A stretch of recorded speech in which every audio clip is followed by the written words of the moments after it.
গঙ্গাসাগরের সভায় মুখ্যমন্ত্রী মমতা বন্দ্যোপাধ্যায় এসআইআর নিয়ে সুপ্রিম কোর্টে যাওয়ার কথা বলছেন এবং এর আগে তিনি যেমনটা জানান যে মুখ্য নির্বাচন কমিশনারকে চিঠি দিয়েছেন তিনি। সেই চিঠিরই পাল্টা চিঠি দিলেন বিরোধী দলনেতা শুভেন্দু অধিকারী। এসআইআর নিয়ে ওর যাবতীয় উদ্বেগ খাঁটি কল্পনাপ্রসূত। এসআইআর নিয়ে মরিয়া হয়ে একের পর এক মিথ্যা বলছেন মমতা বন্দ্যোপাধ্যায়। জ্ঞানেশ কুমারকে চিঠি শুভেন্দু অধিকারী। আসল কথা হলো কমিশনের অভিযানে আলো পড়েছে তৃণমূল কংগ্রেসের ডার্টি সিক্রেটসে। সামনে আসছে ভুয়ো ভোটার, মৃত ভোটার এবং অনুপ্রবেশ। বছরের পর বছর ধরে ভোটের রিগিং করতে এসব রক্ষা করেছে তৃণমূল কংগ্রেস। বোঝাই যাচ্ছে 2026-এর স্বপ্নে পেরেক পড়ছে বলেই আতঙ্কিত মমতা বন্দ্যোপাধ্যায়। জ্ঞানেশ কুমারকে লেখা চিঠিতে অভিযোগ বিরোধী দলনেতা শুভেন্দু অধিকারী। গঙ্গাসাগরের সভা থেকে এসআইআর নিয়ে মমতা বন্দ্যোপাধ্যায় হুঙ্কার দিয়ে আরো বলেন, আমরাও আইনের সাহায্য নিচ্ছি, কাল কোর্ট খুলবে, আমরা যাব। মানুষের মৃত্যু হয়রানির বিরুদ্ধে প্রয়োজন পড়লে অনুমতি চাইব, সুপ্রিম কোর্টে গিয়ে মানুষের হয়ে সওয়াল করব।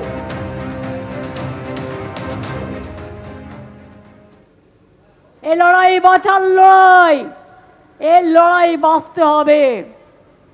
আমরাও আইনের সাহায্য নিচ্ছি, আগামীকাল কোর্ট খুলবে, আমরাও আইনে যাব। এত মানুষের মৃত্যু, এত মানুষকে যেভাবে হ্যারাস করেছে তার বিরুদ্ধে, এবং প্রয়োজন পড়লে আমি নিজেও পারমিশন চাইব, দরকার হলে আমিও সুপ্রিম কোর্টে গিয়ে মানুষের হয়ে আমি প্লিড করব, আমি মানুষের হয়ে কথা বলবো।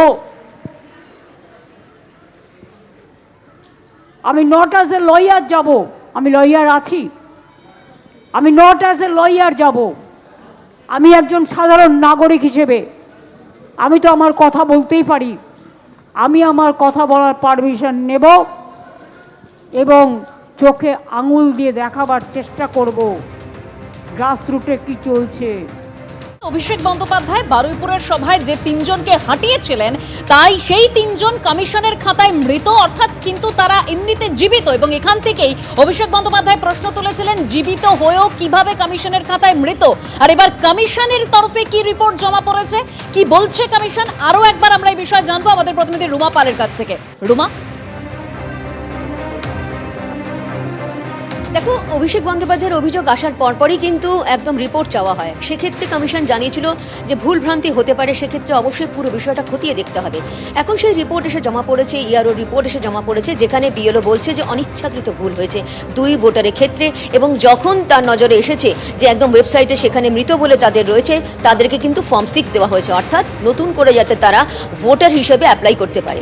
এবং এই অভিযোগ আসার অনেক আগেই কিন্তু এই 2 ভোটারকে কিন্তু দেওয়া হয়েছিল এবং ফর্ম 6, এবং অন্য যে ভোটার মায়া দাস, তার ক্ষেত্রেও কিন্তু ভুল হয়েছে, এমনটাই কিন্তু রিপোর্ট এসেছে কমিশনে। অন্যদিকে কমিশনের তরফ থেকে বলা হয়েছে, যেহেতু এটা খসড়া ভোটার তালিকা এবং খসড়া ভোটার তালিকার পরও কিন্তু অনেকটা সময় রয়েছে চূড়ান্ত ভোটার তালিকা প্রকাশ হওয়ার ক্ষেত্রে। যদি কোনো ভুল ভ্রান্তি থাকে এবং সেক্ষেত্রে যদি কোনো অভিযোগ আসে, অবশ্যই সেটা খতিয়ে দেখা হচ্ছে এবং বিএলওদের যে ভূমিকা কী সেটাও খতিয়ে দেখা হচ্ছে। কিন্তু এক্ষেত্রে বিএলও বলছে যে অনিচ্ছাকৃত ভুল, অবশ্যই সেটা কমিশন খতিয়ে দেখবে সেটা ইচ্ছাকৃত না অনিচ্ছাকৃত ভুল। তবে এটা রিপোর্ট এসে যখন পৌঁছেছে এবং ওই 2 ভোটারকে কিন্তু ফর্ম 6 দেওয়া হয়েছে, যাতে নতুন করে তারা একদম ভোটার হিসেবে অবশ্যই তারা সংযোজন হতে পারে ভোটার লিস্টে। অর্থাৎ ধন্যবাদ রুমা। অর্থাৎ কমিশন যেটা বলছে যে দুজনের ক্ষেত্রে অনিচ্ছাকৃত ভুল আর মায়া দাস তার ক্ষেত্রে ভুল হয়েছে। আর এই যে তিনজন যারা জীবিত কিন্তু কমিশনের খাতায় মৃত, তারা ঠিক কি বলেছিলেন আগে শোনাবো। আমি তো খুব পেরেশানের মধ্যে আছি, তো রাতে ঘুম হয় না, খাওয়া দাওয়া উঠে গেছে। 2025-এ তোমার হচ্ছে ভোট দিয়েছি, তার আগে 2002-এ ভোট দিয়েছি, কিন্তু এই যা করেছে তোমার এইটা ইলেকশন কমিশনার, বিজেপি দালাল। 2002 থেকে আমার ফর্মে নামও আছে, ভোটার লিস্টে ফর্ম এসেছে, ফর্ম ফিল আপ করে জমাও দিয়েছি, একটা কপিও আছে আমার কাছে, অথচ আমাকে পুরো মৃত বলে ঘোষণা করা হয়েছে। আমি এই নিয়ে এত চিন্তিত, আমার তো ঘুম খাওয়া সব চলে গেছে। খসড়া তালিকায় মৃত বলে ঘোষণা করা হয়েছে, সেই নিয়ে আমি আতঙ্কে ছিলাম। আশ্বস্ত হইতে পারিনি, কারণ আমি তো নতুন করে নাম আসলে আমি তো যতক্ষণ না আসবে তখন আমি আতঙ্কে থাকবো। গঙ্গাসাগরের সভা থেকে এসআইআর নিয়ে মমতা বন্দ্যোপাধ্যায় হুঙ্কার দিয়ে আরো বলেন, আমরাও আইনের সাহায্য নিচ্ছি, কাল কোর্ট খুলবে, আমরা যাব। মানুষের মৃত্যু হয়রানির বিরুদ্ধে প্রয়োজন পড়লে অনুমতি চাইব, সুপ্রিম কোর্টে গিয়ে মানুষের হয়ে সওয়াল করব।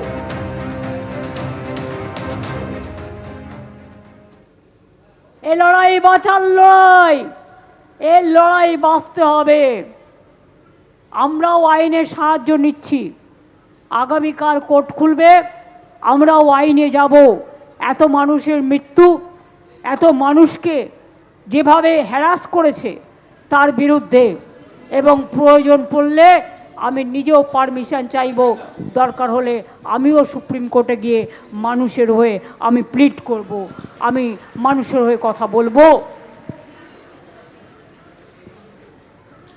আমি নট অ্যাজ এ লয়ার যাব, আমি লয়ার আছি, আমি নট অ্যাজ এ লয়ার যাব, আমি একজন সাধারণ নাগরিক হিসেবে আমি তো আমার কথা বলতেই পারি। আমি আমার কথা বলার পারমিশন নেব এবং চোখে আঙুল দিয়ে দেখাবার চেষ্টা করব গ্রাসরুটে কি চলছে। এসআইআর নিয়ে মমতা বন্দ্যোপাধ্যায় বলছেন যে দরকার পড়লে আমি সুপ্রিম কোর্টে যাব, মানুষের হয়ে কথা বলবো। আর রাজ্যকে কটাক্ষ করে শুভেন্দু অধিকারী কি বলেছেন শোনাবো, এবং তার পাল্টা কুণাল ঘোষী বা কি বলছেন শুনুন। এসআইআর তো প্রথম স্টার্ট হয়েছে 24শে জুনের পরে বিহারে।